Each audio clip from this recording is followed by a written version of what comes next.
왜? 뭐 봐? 제가 얼마 전에 CT를 찍었는데 제 CT 촬영 이력이랑 CT 찍으면서 방사선에 얼마나 노출됐는지 한눈에 볼 수 있더라고요. 그런 게 있어? 나도 네. 좀 보자. 지금 말고 뉴스 때 알려드릴게요. 그래?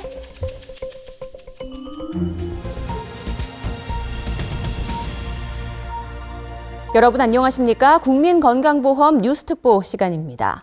최근 CT 촬영 남용이 문제가 되고 있는데요. 건강하기 위한 검사가 어떻게 건강을 해치고 있는지 전문기자와 심층적으로 짚어보겠습니다. 임늘솔 기자. 네, 저는 지금 특별 스튜디오에 나와 있습니다. 네, 지금 우리나라의 CT 촬영 이용이 우려스러운 상황이라고 하는데요. 왜 이런 말이 나오는지 구체적인 현황부터 설명해 주시죠. 네, 의료기관에선 다양한 질환의 진단을 위해 CT 촬영을 하는데요. 최근 조사 결과를 보면 2021년엔 2017년에 비해 진료를 받은 사람이 0.2% 감소했음에도 불구하고 CT를 촬영한 사람은 21.8%, 촬영한 건수는 무려 34.4%나 큰 폭으로 증가했습니다. 2021년 이용량은 OECD 평균보다 1.7배 높은 수준입니다.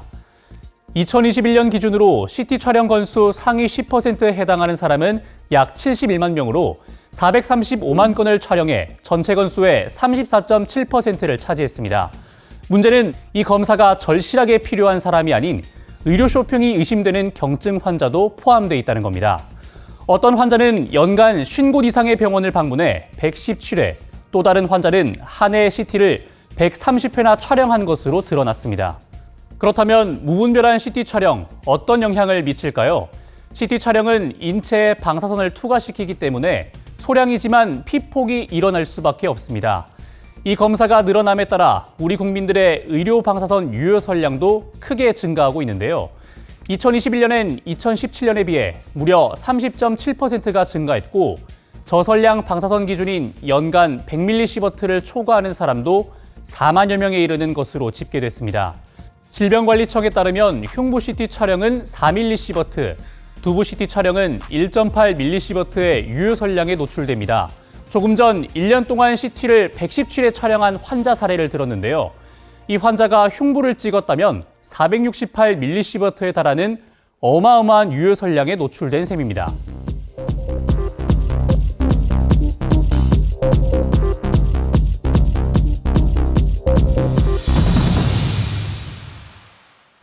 아이고, 정말 우려되는 상황이네요. 그럼 임늘솔 기자를 이곳으로 불러서 보다 자세한 내용 알아보겠습니다. 어서 오세요. 반갑습니다.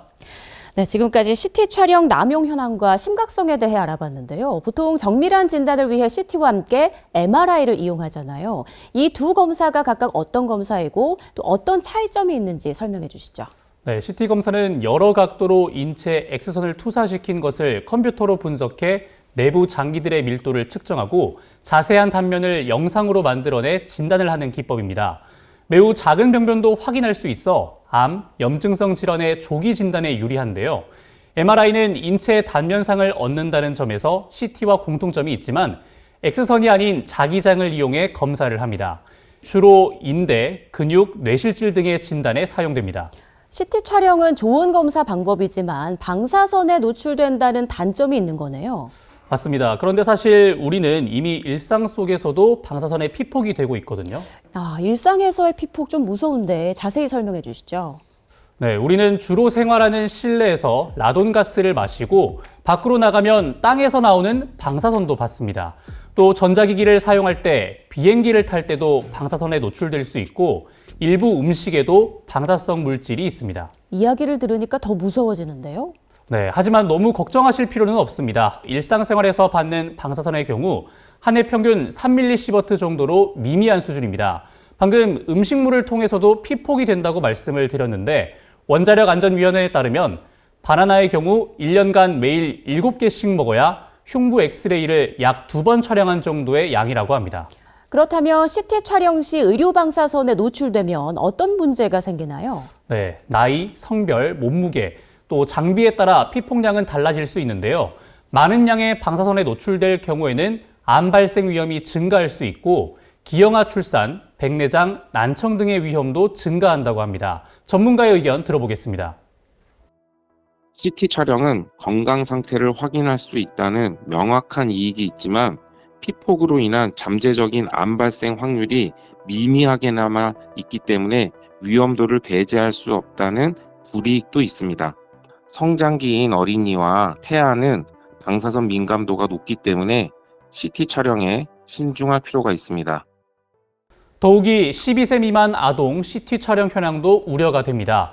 코로나19 팬데믹 이후 급감했던 환자 수가 크게 늘어 2023년 8월에서 2024년 7월 기간 약 102만 명, 즉 12세 미만 아동 4명 중 1명이 폐렴 진단을 받았는데요. 이들 중 흉부 CT 촬영 비중은 0.42%로 2018년 8월에서 2019년 7월 기간 0.18%에 비해 약 2.5배 높아진 점이 눈에 띕니다.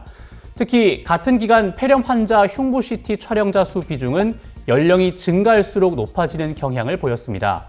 아동은 방사선에 더 취약한 만큼 CT 촬영 선택에 있어 더 신중할 필요가 있습니다. 저도 CT 검사를 해본 적이 있거든요. 제가 의료 방사선에 얼마나 노출됐는지 궁금해지네요. 정말 간단하게 확인할 수 있는 방법이 있거든요. 바로 국민건강보험공단 모바일 앱이나 홈페이지를 방문하는 겁니다. 저와 같이 앱을 한번 살펴볼까요? 네, 먼저 앱을 열고요. 건강보아 탭으로 들어가 진료 내용에서 의료 영상 촬영 현황을 확인하시면 됩니다. 이렇게 최근 5년간 나의 CT 촬영 건수를 볼 수 있는데요. 연령대별 평균 횟수도 표시돼 있어 비교도 가능합니다. 촬영 부위 정보도 볼 수 있나요? 네, 뿐만 아니라 이렇게 쭉 내려보면 CT 검사 시 발생하는 피폭량 등 다양한 정보도 얻을 수 있습니다. 향후 유방 촬영 등 제공 서비스를 확대할 예정이라고 하니까 기대해 보셔도 좋을 것 같습니다.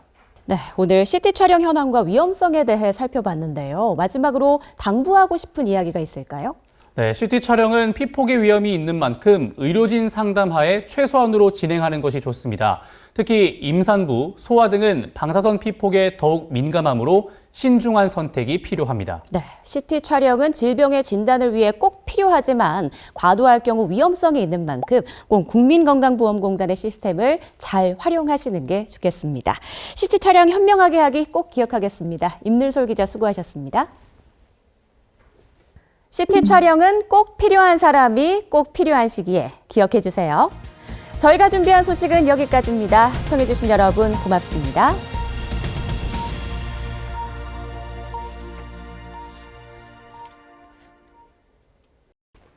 선배 이거 한번 보세요. 왜 뭔데?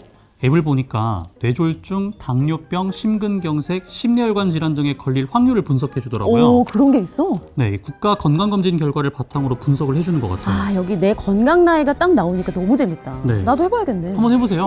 너 몇 살 나왔어? 좀 억울하긴 한데 저는 제 나이보다 6살 높게 나왔어요. 뭐?